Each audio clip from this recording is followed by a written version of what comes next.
what's up mga master? Mark Music here. Merong nagtatanong dito mga master, paano daw malalaman pag good quality yung isang acoustic guitar?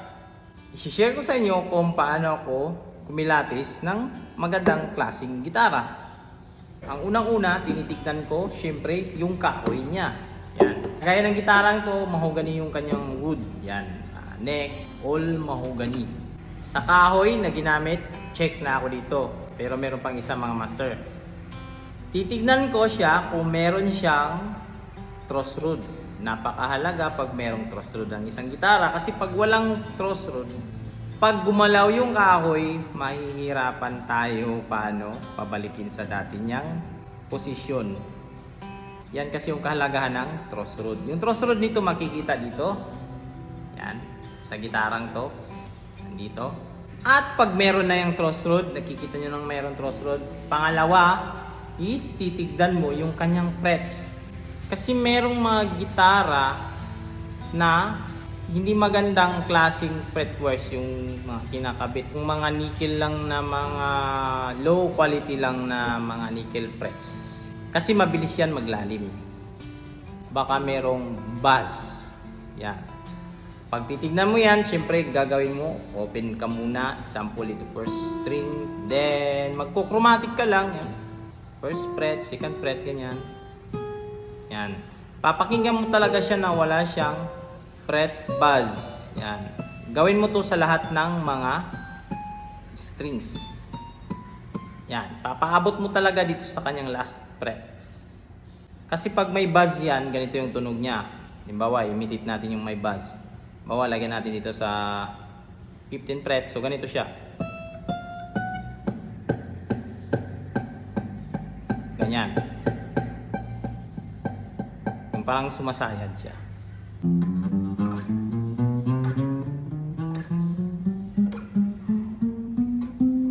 Yan. First hanggang 6th string. Gagawin mo yan. Then, pag check na yan sa'yo, wala siyang buzz. Susunod na tignan mo. At pinakamahalagang part na to, yung saddle dito. Titignan mo yung gitara, igaganito mo lang siya. Yan. Make sure talaga na flat ito. Yan. May mga gitara na umaangat ito.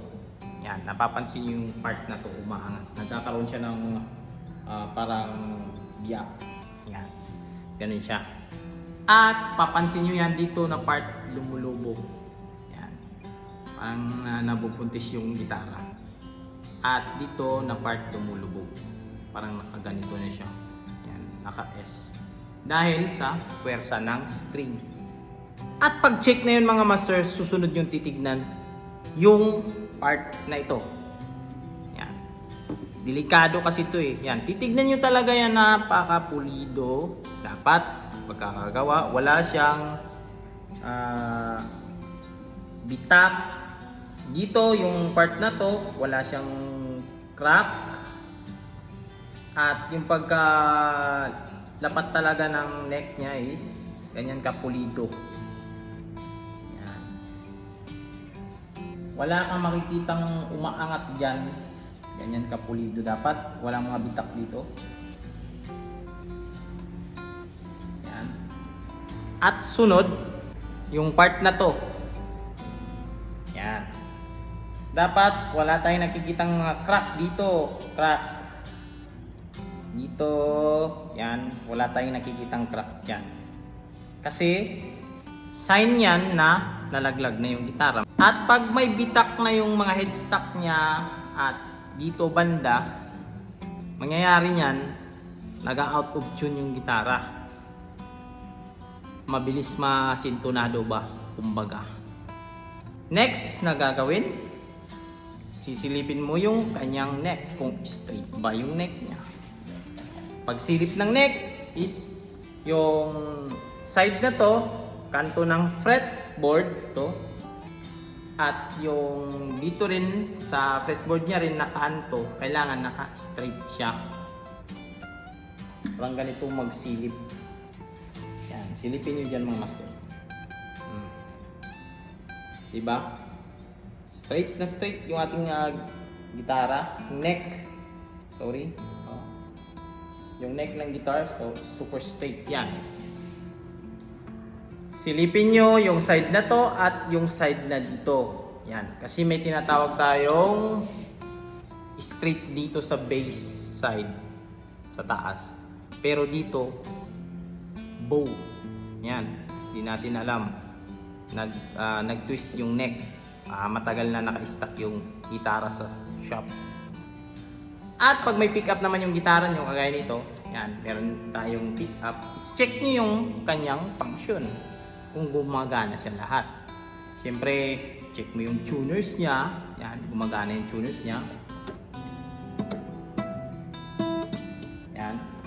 At, i-check nyo yung volume niya. Yan, siyempre, isasaksak nyo yan.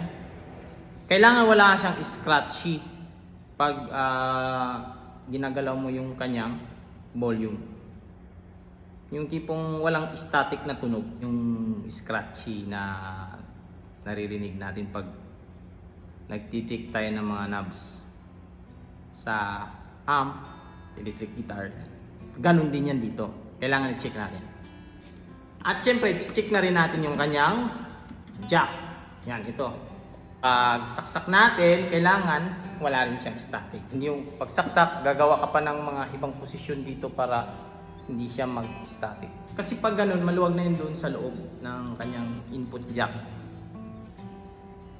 At ang pinakapanghuli sa lahat na titignan nyo, kung kaya niya bang mag-standard tuning. Yan. Ito yung isa sa dahilan mga master. Merong mga, sa tingin natin maganda na yung, gano'n na, check na lahat, check na. Maganda yung kahoy, maganda na yung electronics. Pero pag i-standard tuning yan, sobrang tigas ng gitara. Ito naka-standard tuning tayo pero malambot. Although meron namang tinatawag na string gauge, pero kahit kabitan nyo pa yan ng pinakamababang string gauge na acoustic guitar. Kaya nga merong mga gitarista na acoustic guitar nila naka electric guitar. Okay rin naman yun pero iba talaga ang tunog ng electric guitar strings pag kinabit mo dito sa acoustic guitar. Hindi ganito yung tunog niya. Yan. Tunog acoustic guitar. Make sure talaga na kaya niyang mag standard tuning. Ang basehan ko naman din dyan mga master, kailangan kaya niya yung light gauge ng acoustic guitar string. Marami na akong nawakan na gitara na magandang klase pero pag i-standard tune mo, hirap. Pag pinilit mo kahit light gauge yung string, lolobo dito, aangat. Kasi yun kasi yung dahilan eh. Pag yung gitara na hindi niya kaya mag-standard, so no na agad yan para sa akin. Kasi magkakapo-kapo pa tayo eh. Gagawin, kakapo-kapo tayo. Ganun yung ginagawa. Pag hindi kaya mag-standard, so yung ginagawa natin, kakapo tayo sa first fret o second fret, then standard. Pero dito na yung ating G. Ganun yun siya. At syempre, yung kanyang tunog, yung sustain kumbaga. Ito mga master, row lang to mga master. Yan. Mag-G ako, G.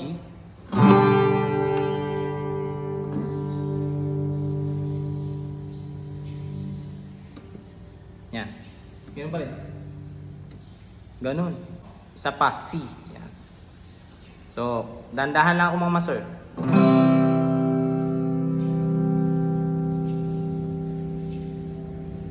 Yan. Hindi tayo naka-plug in mga master ha. Tunog mismo yun ng gitara.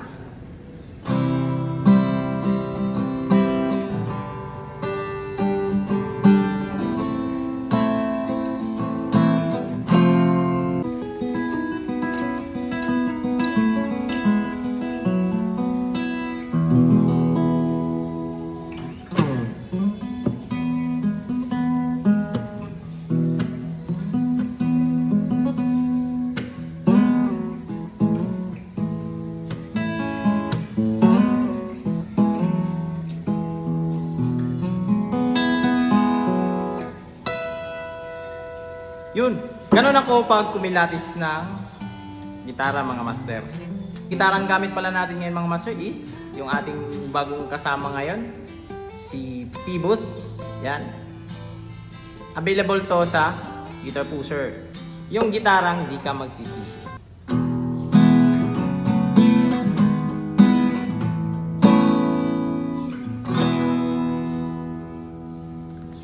So hanggang dito lang sa video natin na ito mga master. Sana nagkaroon kayo ng ideya nito mga master kung paano magkilatis or magpili ng first acoustic guitar nyo. So this is Smart Music. God bless you all. Peace out.